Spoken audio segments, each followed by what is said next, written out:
Okay lang, hindi masyadong masarap, pero pwede na. Hi guys! Kakatapos lang ng work ko and bala ko sanang mag-gym. Kaya lang, inisip ko, magluto muna ako ng ulam ko ngayong dinner. Tapos, naalala ko, bumili pala ako ng sitaw. Ito, gagawin ko tong adobong sitaw. So, samahan niyo po ako ngayon. Ang una ko palang ginagawa ay sinasangkutsa ko muna tong karne. Kaya lang wala akong liempo o kaya kasim. Tapos, ang meron lang ako dito sa freezer ko ay ito, giniling. So, ito lang gagamitin natin dito. So, ayan. Inuuna ko muna to ng walang oil.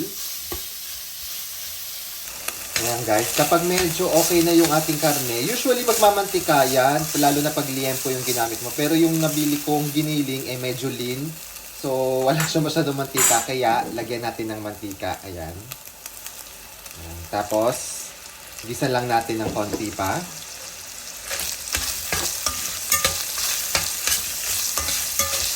And then, lagyan na natin ng bawang. Yes, bawang lang po nilalagay ko kasi wala akong sibuyas.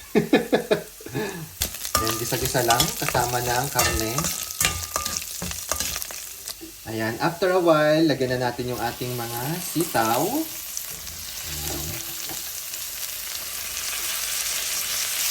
And then, lagyan natin ng toyo. Next naman ay suka. And then, oyster sauce. Ayan. And then, yung last ay paminta. And then, haluin lang natin. Lalagyan ko rin pala ito ng magic sarap. Ayan, para dagdag umami. At saka ng konting sugar. Sabi sa akin ni ate, sumasarap daw ang pagkain pag may konting sugar. So, yan, lagyan natin. Ayan, haluin lang. Tapos, takluban. Mga 5 minutes siguro. So, ito na guys. Luto na ang ating adobong sitaw. Actually, sa looks niya, mukha siyang hindi masarap. So, aamin na ako. Mukha siyang hindi masyadong masarap.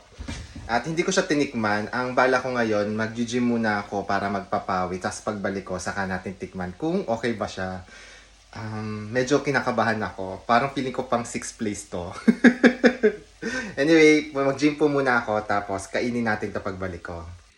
Ayan guys, nakabalik na ako dito sa bahay at saka nakaligo na rin ako katatapos ko lang mag-gym and kakainin na natin itong ating sitaw na niluto. Ayan, naglagay na rin ako dito sa ng kanin at saka yung sitaw.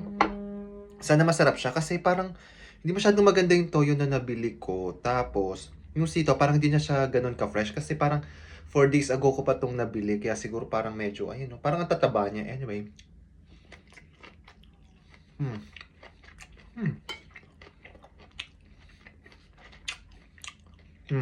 Okay lang. Hindi siya super sarap, pero hindi naman siya masama. Parang okay lang. Parang medyo napaalat ng konti.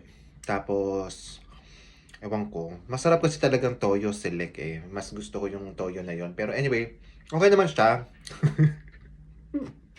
Hindi siya masarap. Okay lang, sakto lang. Pwede naman, makakain naman siya.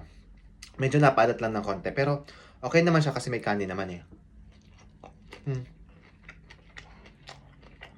Siguro more practice pa ako. Hindi ko siya na perfect ngayon. Parang hindi ako satisfied. Pero anyway, next time, luto ulit tayo ng adobong sitaw.